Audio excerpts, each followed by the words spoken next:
गोवत्स द्वादशी को बछ बारस त्योहार के नाम से भी जाना जाता है। इस व्रत में बछ यानी बछड़े और उसकी माता गौ की पूजा होती है। गुजरात में इस त्योहार को बछ बारस के नाम से मनाया जाता है। गोवत्स द्वादशी एकादशी के अगले दिन मनाई जाती है। इस दिन गाय माता उसके बछड़े की पूजा करने का नियम है। इस पूजा को सुबह के समय गोधूली बेला में किया जाता है, जिस वक्त सूर्य उदय होता है। गोवत्स पूजा के दिन सभी महिलाएं व्रत रखती हैं। गोवत्स पूजा खास तौर से पुत्र प्राप्ति के लिए की जाती है। यह व्रत महिलाओं के लिए बहुत ही मंगलकारी है। गोवत्स द्वादशी का व्रत महिलाएं पुत्र की लंबी उम्र और उनकी मंगल कामना के लिए करती हैं। गोवत्स द्वादशी के दिन ब्रह्मचर्य का पालन करते हुए पृथ्वी पर सोना चाहिए। पूरे दिन पूरे मन से भगवान विष्णु का पूजन अर्चन करना चाहिए।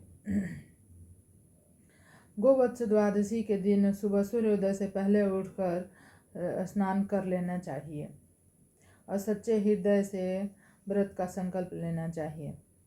ये गोवत्स द्वादशी की व्रत कथा सुनेंगे। इस साल जो गोवत्स द्वादशी है 17 अक्टूबर 2025 को है। तो 17 अक्टूबर 2025 को है। तो गोवत्स द्वादशी की व्रत कथा जो है इस प्रकार है। प्राचीन समय में भारत में स्वर्णपुर नगर में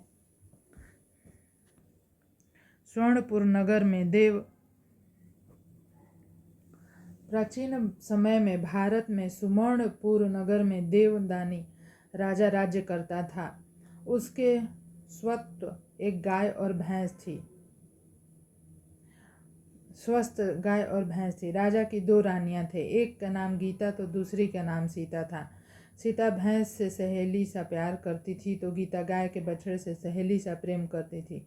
एक दिन भैंस सीता से कहती है कि गीता की रानी गाय व बछड़ा होने से मुझे ईर्ष्या करती है। सीता ने सब सुनकर कहा कि कोई बात नहीं, मैं सब ठीक कर दूंगी। सीता रानी ने उसी दिन गाय के बछड़े को काटकर गेहूं में गाड़ दिया।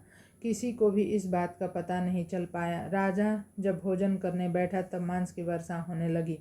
महल में चारों ओर मांस और खून दिखाई देने लगा। थाली में रखा सारा भोजन मल मूत्र में बदल गया। यह सब देखकर राजा के होश उड़ गए। उन्हें एहसास हुआ कि उन्होंने राज्य में कोई बहुत बड़ा पाप हुआ है, जिसकी सजा पूरे राज्य को मिलने वाली है। ईश्वर से विनती करने पर राजा को एक आकाशवाणी सुनाई दी कि हे राजन, तुम्हारी रानी सीता ने गाय के बछड़े को मारकर गेहूं में छिपा दिया है, जिससे यह संकट पूरे राज्य में आया है। इस संकट से उभरने के लिए गोवत्स द्वादशी पर तुम्हें गाय तथा बछड़े की पूजा करनी है। ईश्वर से विनती करने पर राजा को एक आकाशवाणी सुनाई दी कि हे राजन, तुम्हारी रानी सीता ने गाय के बछड़े को मारकर गेहूं में छिपा दिया है, जिससे पूरे संकट पूरे राज्य में आया है। इस संकट से उभरने के लिए गोवत्स द्वादशी पर तुम्हें गाय तथा बछड़े की पूजा करनी है। कल गोवत्स द्वादशी है, इसलिए भैंस के बाहर कर गाय और बछड़े की पूजा करो।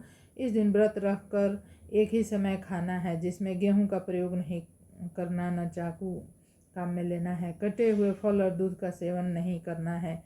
तुम्हारे पाप कटे हुए फल तथा दूध का सेवन नहीं, इससे तुम्हारे पाप नष्ट हो जाएंगे और बछड़ा भी जीवित हो जाएगा।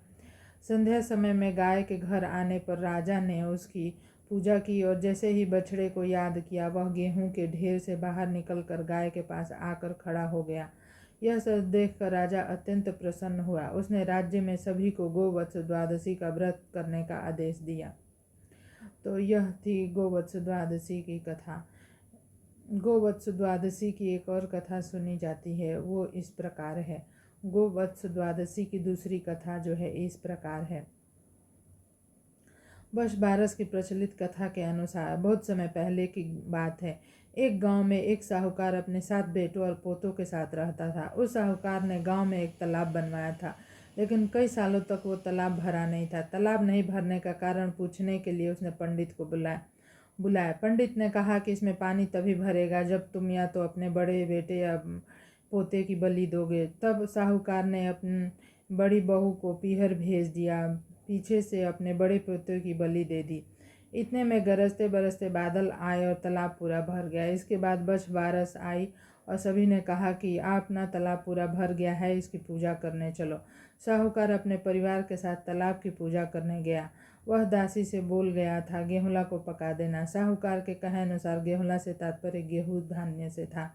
दासी समझ नहीं पाई, दरअसल गेहुला गाय के बछड़े का भी नाम था। उसने गेहुला को ही पका दिया। बड़े बेटे की पत्नी भी पीहर से तालाब पूजने आ गई थी। तालाब पूजने के बाद वह अपने बच्चों से प्यार करने लगी।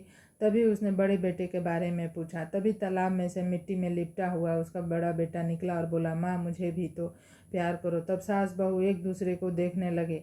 सास ने बहू को बलि देने वाली सारी बात बता दी। फिर सास ने कहा, बस बारस माता ने हमारी लाज रख ली, हमारा बच्चा वापस दे दिया। तालाब की पूजा करने के बाद जब वह वापस घर लौटी तो देखा बछड़ा नहीं था। साहूकार ने दासी से पूछा, बछड़ा कहाँ है? तो दासी ने कहा कि आपने कहा था उसे पकाने को। साहूकार ने कहा, एक पाप तो अभी उतरा ही है, तुमने दूसरा पाप कर दिया। साहूकार ने पका हुआ बछड़ा मिट्टी में दबा दिया। शाम को गाय वापस लौटी तो वह अपने बछड़े को ढूंढने लगे और फिर मिट्टी खोदने। तभी मिट्टी में से बछड़ा निकल गया। साहूकार को पता चला तो वह भी बछड़े को देखने गया। उसने देखा कि बछड़ा गाय का दूध पीने में व्यस्त था। तब साहूकार ने पूरे गांव में यह बात फैलाई कि हर बेटे की माँ को 6 बछ बारस का व्रत करना चाहिए। हे बछ बारस माता, जैसे साहूकार की बहू को दिया वैसे हमें भी देना। कहानी सुनते सुनते ही सभी की मनोकामना पूर्ण करना। कहीं कहीं मंतांतर में कथा में यह जिक्र भी मिलता है कि गेहुला और मंगला 2 बछड़े थे। दासी ने कहा पका दिया था, इसलिए इस दिन गेहूं, मूंग और चाकू तीनों का प्रयोग वर्जित कहा गया है। तो यह वीडियो आपको कैसा लगा कमेंट करके ज़रूर से बताएं। वीडियो को लाइक करें, शेयर करें और चैनल को सब्सक्राइब करें।